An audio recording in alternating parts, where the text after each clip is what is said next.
Do you suffer with pain? Are you looking for relief? There is help. Welcome to BackTalk with Dr. Steve Lininger, brought to you by Manassas Chiropractic and Rehab. And now, your host. Thanks so much for joining me this week for BackTalk with Dr. Steve Lininger. My name is Kimberly Henrie, and I'm your host. And today we'll be talking about the safety of chiropractic care. Now, before Dr. Steve Lininger joins us, just a reminder that if you have questions at any time, please visit us at www.chiropractor-manassas.com. Dr. Lininger, it's great to talk with you as always. It's great to be here. Thank you. We're going to cover some, general ground that folks often, I think, wonder about when they're considering chiropractic care. And the first of the questions today is, what do chiropractors treat?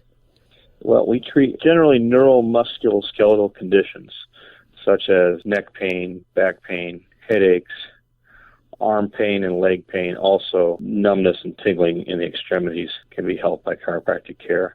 There is plenty of evidence that shows that chiropractic care also helps with somatic and visceral conditions such as constipation, irritable bowel, stomach issues, hearing loss or migraine. You mentioned the other day about visual problems, asthma and stuff too as well. Asthma, that's right. Yes. Okay, so kind of a wide range of things that we wouldn't normally think about when we think about aligning joints and things. Well, when you take pressure off nerves and reduce inflammation in the nervous system, the whole body normalizes and symptoms can clear up naturally. Okay. So, being that you treat all these different areas, what type of background or education does a chiropractor need to have? In the United States, it is required to have an undergraduate degree, followed by, which is 4 years, followed by an additional 4 years of schooling for the doctorate.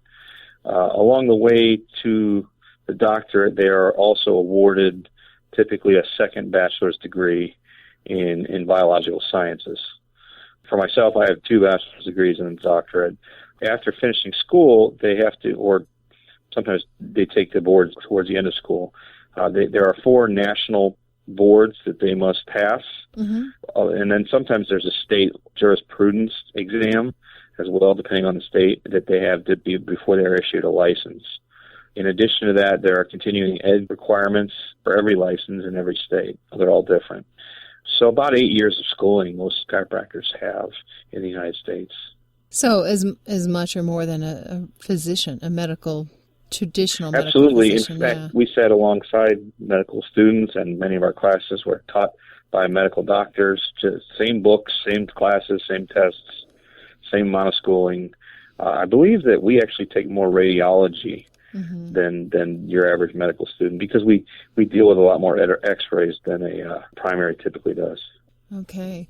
I think most of us, when we think of going to a chiropractor, we think about getting our back cracked or our neck popped.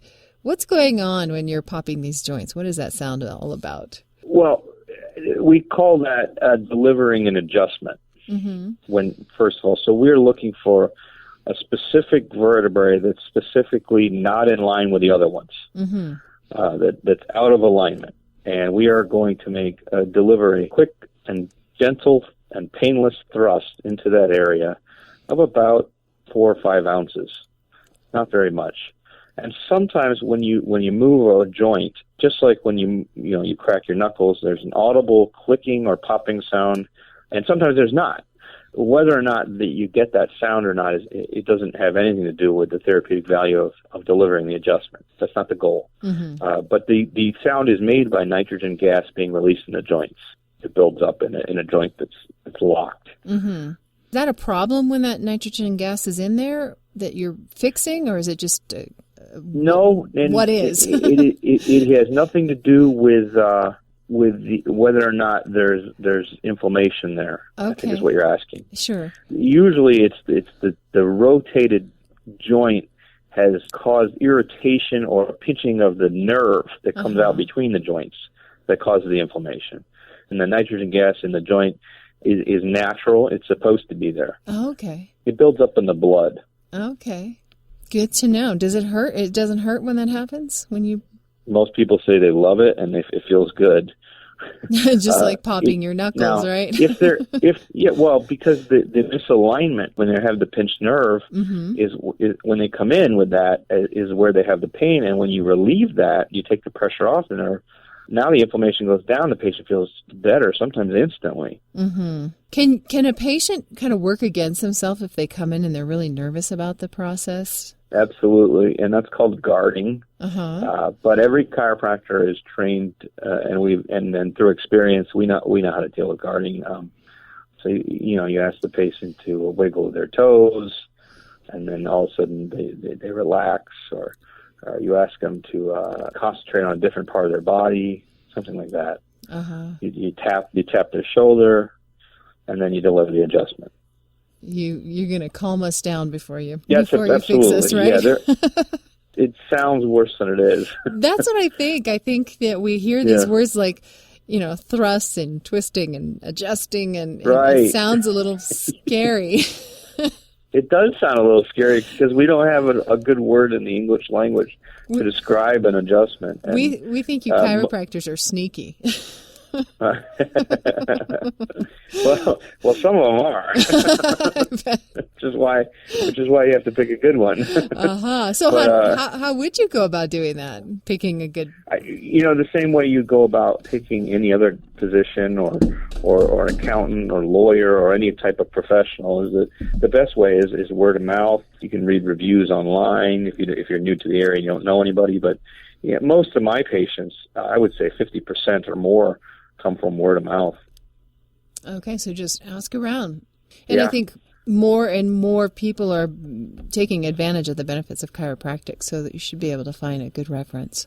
Oh, absolutely. Yeah. What about insurance? How does that work with chiropractic care? There's so many different types of insurance. It really depends on the type of case we're dealing with.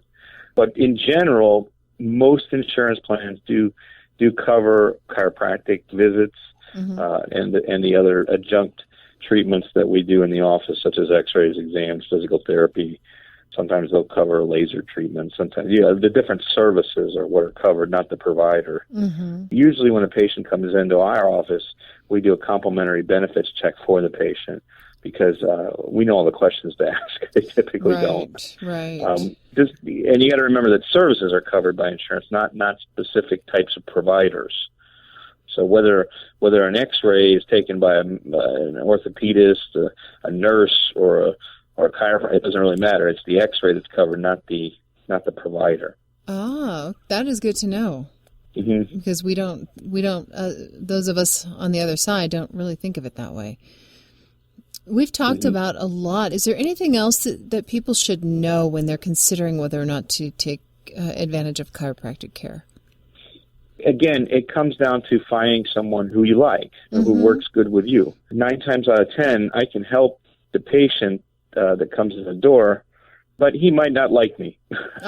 Sure. So, I mean, you have to have both. You have to have someone who's competent, and that's why I think reference is really a good way to go about finding it. However, some people have a reference, and then they come in and your personalities clash, so that's an issue too. So you really have to just find someone you feel comfortable with. So it does help to go and do a couple different consults before you choose a treatment plan. With different chiropractors, you mean? I think so. Yeah? Okay. That's what I would do personally. Sure. And I think that a lot of parents do that with pediatrics, but we don't generally do that with our own health care. So no, and I think a lot of people are busy. They don't make the time to do right? that. And that's why I do things like community outreach too. Okay. I do dinner talks where we invite the community to come in and meet me at a dinner. Right now we're running some chair massage events where we go out to businesses and local schools and provide free massage therapy at their schools. Things like that we do just to kind of, touch the community and give back. Sure. And it's a great way to build that trust with patients. So if someone would like to do their homework and come and consult with you, how do they book that appointment? They can go to our website at chiropractor-manassas.com, and then they can go from there, and you can see videos on there and testimony videos and all that stuff. Or they can call us directly at 703-396-7770.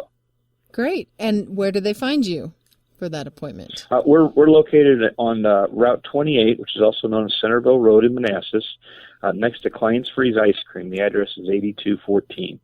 Fantastic. Well, thank you so much for sharing today. We are out of time. If you can think of someone who might benefit from what we've covered here today, they will thank you for forwarding this episode on to them. And a reminder that if you enjoyed the show, you can also share us with your friends on Facebook at facebook.com/Manassas Web Radio. Dr. Leninger, thanks so much. Well, thanks for having me. Thank you for listening. To join a discussion, visit us on Facebook at facebook.com/Manassas Chiro. And to schedule an appointment with Dr. Steve Leninger, call 703-891-9501. That's 703-891-9501.